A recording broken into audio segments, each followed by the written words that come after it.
Bismillahirrahmanirrahim. Berikut ini adalah penjelasan tentang hukum kunut di dalam sholat witir. Nah, para ulama itu berbeda pendapat tentang kunut di dalam sholat witir. Menurut Imam Abu Hanifah dan juga murid-muridnya, boleh membaca kunut di dalam sholat witir. Nah, tetapi Imam Malik melarangnya, dan menurut salah satu pendapat dari Imam Asy-Syafi'i, boleh membaca kunut di dalam sholat witir pada pertengahan akhir bulan Ramadan.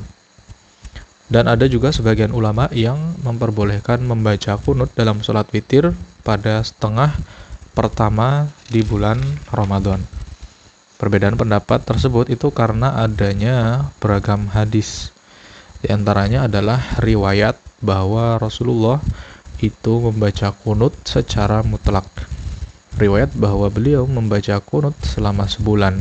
Riwayat bahwa beliau pada akhir hidupnya tidak membaca kunut, bahkan melarangnya. Dan masalah ini sudah dijelaskan sebelumnya.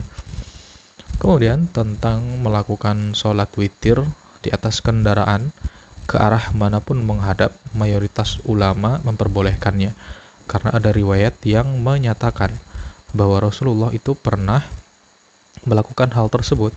Ini berarti bahwa hukum witir itu tidak fardu, dan juga berarti bahwa bukan sholat fardu saja yang dilakukan oleh beliau di atas kendaraan. Karena ada riwayat hadis sahih yang menyatakan sesungguhnya Rasulullah itu pernah melakukan sholat witir di atas kendaraan.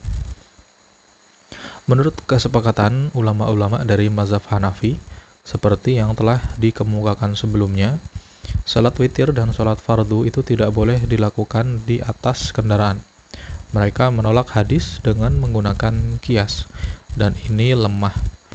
Menurut mayoritas ulama, jika setelah melakukan witir seseorang lalu kemudian tidur, kemudian bangun lagi untuk melakukan sholat sunnah, maka ia tidak boleh melakukan witir lagi. Hal itu berdasarkan sabda Nabi, tidak ada dua witir di dalam satu malam. Nah, hadis ini diriwayatkan oleh Abu Daud. Menurut sebagian ulama, seseorang itu boleh melakukan sholat witir dengan rakaat genap. Lalu beberapa waktu kemudian dia menambahkan satu rakaat lagi. Inilah masalah yang oleh para ulama dikenal dengan istilah membatalkan witir. Dan ditinjau dari dua segi pendapat ini lemah.